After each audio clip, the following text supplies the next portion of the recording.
I honestly thought this game would come out later this year, so I was pretty surprised when I heard the news of the technical test being released last month. Then immediately after, the early access was released. The technical test was a very small taste of the main game, even though it wasn't much. I thought the pieces were there to be a good game.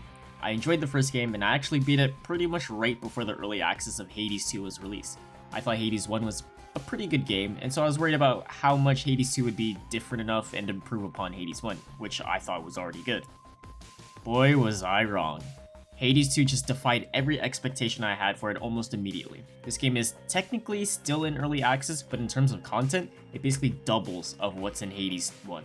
And the ending to this early access kind of makes it capable of a complete game, but there's clearly going to be more content being added. So I think it's fair to review the game even in this state. I won't be going to major spoilers, and the gameplay being shown here is just the first area of the game. If you do plan on playing it, part of the enjoyment, in my opinion, is being able to see and experience these for the first time. In Hades 1, you play as Zagreus, son of Hades, and your job is to escape the underworld and find your mother. After countless attempts, you actually got out and was able to meet your mother, even if it wasn't for that long before you basically suffocated, because you don't belong in the overworld, and return to the House of Hades, thus continuing the cycle of trying to escape again and again to spend more time with your mother. That concept is present again in Hades 2. This time you play as Melinoe, daughter of Hades, and your job is to stop Kronos, the Titan of Time. But how does one stop time? Melinoe will have to try and try again to defeat Kronos, who just took over the House of Hades and started a war against Mount Olympus. The goddess Hecate, along with a few other notable people, will help in Melinoe's quest in taking back the House of Hades in the underworld and saving the Olympians in the overworld. I think I'm in the minority here, but I think the story in Hades 1 was non-existent, but that didn't ruin the experience for me. It was straightforward in that you needed to escape. Most of the actual story happened during forced flashbacks. It was nice that it was included, but I feel like it wasn't the best way to tell a story. Obviously, the character backgrounds, the interactions in between and during runs were pretty good, but I think the overall plot in Hades 1 was its weakest point.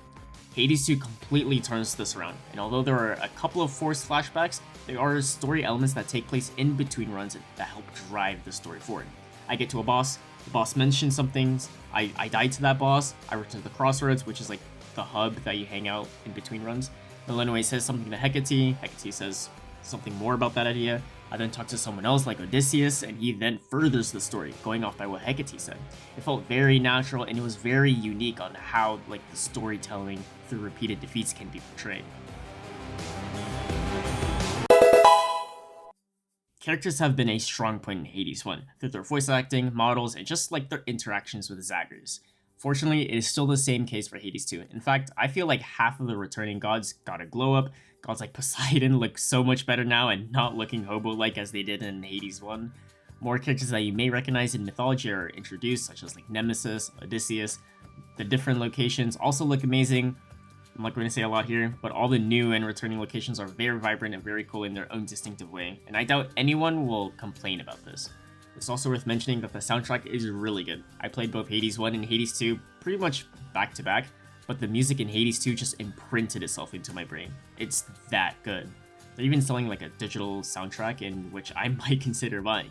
Some of the songs are in Spotify as well, which is always a plus in my books. Just like how it is in Hades 1, you want to try to get all the way to the end without dying. In Hades 1, the goal is to escape the underworld, and I think some people suspected a certain fight at the very end. I didn't expect the fight, but I think not knowing didn't add that much to the experience. In Hades 2, the motto is death to Kronos. Your goal is to traverse through the underworld and defeat Kronos. And the small, subtle ways that they instill this idea into your head is really cool. And the gods of Olympus also want to help you in taking back the House of Hades, and so they offer you blessings as you venture deeper into the underworld. Each blessing will be associated with a particular god who has their own set of blessings and are given randomly. Some of the gods you may receive blessings can be Poseidon, Zeus, or even Aphrodite. Each god has their own gimmick in combat. Poseidon's boons are mostly about knockback, Aphrodite's about applying a weak debuff onto enemies, and you're free to experiment with different boons that you are offered on each of your attempts at stopping Kronos. There are other different currencies and gatherings that you can do on runs that help in future attempts, but it really just boils down to trying to craft the most broken build from the boons that you are offered on each run. Melinoe is very distinct from Zagreus. To me, when I played Zagreus in Hades 1, it was a lot of boonga boonga, spam mash buttons until I kill everything or die type of mindset. He was just like a straightforward brawler. Millennium is the opposite. She was trained under Hecate to be a witch, so her playstyle is more methodical than Zagreus, in which I liked a lot. You may notice that Millennium has a mana bar right under her health bar. She has 3 different attacks, a basic, a special, and a cast. If you hold any of these buttons long enough, you then make them into an Omega variant of that attack, which usually has like a different, stronger effect, but it costs mana. Essentially, you can think of it that Millennium has 6 different attacks, which pretty much doubles Zagreus. And so logically, you would assume that Millennium is much stronger and therefore Hades 2 is an easier game. Yes and no. Millennium is for sure stronger, but the enemies in Hades 2 are a lot stronger too. They're a bit more complex and harder, especially when venturing deeper into the underworld, and this is what I really enjoyed. Having to use all my abilities to defeat enemies is really fun, and just furthers the importance of build crafting the right boons to have a playstyle that is more to your liking. There are different sets of weapons and aspects they can bring and upgrade. I only really used 3 of the weapons, and I found the pure projectile weapons were really not that good for my playstyle, as it felt too passive for a fast-paced game like this.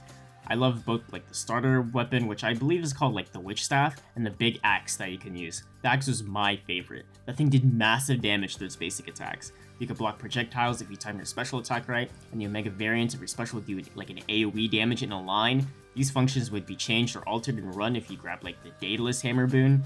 You could get rid of like your basic attack combo and just be like a finishing attack only, or one of like the Omega specials proccing twice. And all the other weapons have core variants just like this, and you can get either them through like aspects before you do run, or through the Daedalus hammers during the run. There's just so much variety and choice given to you that you will find like a preferred way of fighting through the wide variety of weapons and variations.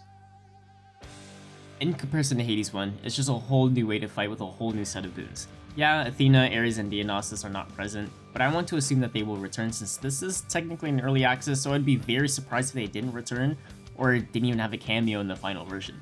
But the combat is a lot faster, more methodical, and each zone has its own set of rules which reduces stagnation in a single run and also further highlights the differences in each location. The bosses are great in Hades 2. My favorite is for sure the boss in the second location, and the fight against Kronos was also very satisfying. I think I'm in the minority, but I didn't really enjoy fighting any of the bosses in Hades 1 as they didn't really feel cinematic enough, and as long as I had the boons I wanted, I just spammed dash attacks and all the time and I would just win. I liked Meg as a character, but I didn't like the fight necessarily. Hades 2 on the other hand was a whole lot better. It didn't feel like a dash strike to win type of scenario, and it kind of felt more Souls-like just a bit, to where I had to wait out attacks, maybe depending on the boons I got. I get rewarded more in being aggressive, or had a lot of range capabilities so I had to worry about more of my mana regeneration or whatever. The bosses felt more nuanced, and I liked the interactions with the Hades 2 bosses much more than Hades 1, Meg being the only exception. Overall, I loved Hades 2 gameplay during the runs when comparing to Hades 1, and comparing to other top-down ARPGs, this is really, really good. If you're not in the middle of doing a run, chances are you're on the crossroads of doing some witchcraft. Whether it's brewing something in the cauldron, or messing around with Arcana cards, there are a considerable amount of things that you can do to help improve your chance of having a successful run. If I had to compare this to Hades 1, I prefer Hades 2 much more. There may be like more currencies and materials to juggle with in Hades 2, but it never seemed grindy as with the materials. If you needed, let's say, limestone, you could just focus on mining on that next run, and you would most likely have enough to get what you need. Hades 1 was solely reliant on just collecting like 2 different currencies, and it can take multiple runs to get enough. But in Hades 2, it feels like that anytime I needed something or wanted to craft something, it would take like 1 or 2 attempts, and I would have enough, which I appreciated a lot.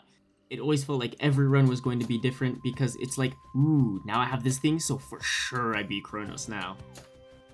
A big shakeup in the progression is through the Arcana cards. You can think of it kind of like playing cards. You need to buy the cards to build up your deck, and each of these cards have a cost usage, and you can increase your mana limit in a few ways. The way the system constantly expands itself is really cool, and it was very fun experimenting with different combinations. There are even some activation costs that require you to have only certain cards activated for use. The more you experiment, the more you will find yourself gravitating towards one type of playstyle. And obviously, you can easily like reset, respec, and try a different approach. It ends up being like a 6x5 grid of Arcana cards that all have different requirements, whether it's from having like, I don't know, an increase of base movement speed, self-res, or just even have like an increased max health and mana. And not only that, a bit later you could even upgrade these Arcana cards' potency. For example, you can have more self-res tokens when you upgrade that particular Arcana card.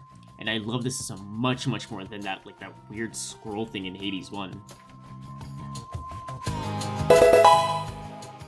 I mean, my only real complaint is that during combat, there's a huge clutter of information on your screen. Some people may like the amount of visual clutters, others don't. I personally don't mind, but I need to see the certain information or cues shown clearly. Things I found hard to see are more like blessing related things, such as like seeing scorch stacks or freeze durations or blitz effects. Trying to see through like the scorch numbers, freeze icons, and blitz symbol, especially when you're trying to also see what the enemy tells and cues are at the same time. It's really hard to process all the information all at the same time through the chaos. It got to a point where I just ignore all that and I just dump it into like an unneeded information. But that's not good when I have blessings that depend on how much like scorch stacks something needs before they explode, or like freeze durations, so then I know how many like extra swings I can get in. If there was more of like a universal icon where I can easily read and understand better, I feel like it'd be better.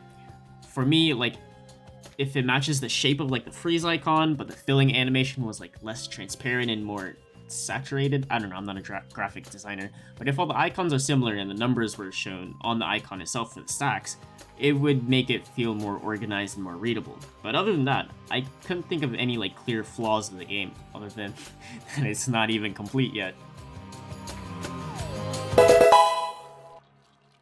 Hades 2 is such an amazing game. It's in early access, meaning it's not necessarily a complete game yet, and there will be more content and changes being added to in the near future. It's just a really good sequel that takes upon an already good system and makes it amazing. It reminds me of how like the sequel of like Tears of the Kingdom built upon Breath of the Wild on every single aspect of the game. It's still the same Hades that you know and love from 2020, but everything has been expanded, improved upon tremendously. The storytelling being more apparent and not solely reliant on flashbacks, new locations having more defining features through its design, hazards, and enemies. The new wide amount of enemies present in this game along with new bosses is really fun, especially when experiencing it for the first time. The new characters are brimming with personality, and the way they interact with you was great. They didn't feel like NPCs, it felt like a real and living, breathing, I guess dying as well because they're in the underworld. But there has been a few times where I muttered to myself, "So mote it be," or "Death to Kronos," because I just felt really immersed into the world and characters. If you've played Hades 1 or looking for any roguelike action game, Hades 2 is such a great game that's somehow not even finished yet, even though the amount of content surpasses that of Hades 1. If early access games could be Game of the Year contender, Hades 2 is definitely one of them so far this year for me. Thank you for watching. Make sure to like and subscribe to this video if you like this type of content, and if you have any suggestions for any game that you want me to play, you can leave a comment down below or come join the Discord in the link below that I'm active in. See you guys later.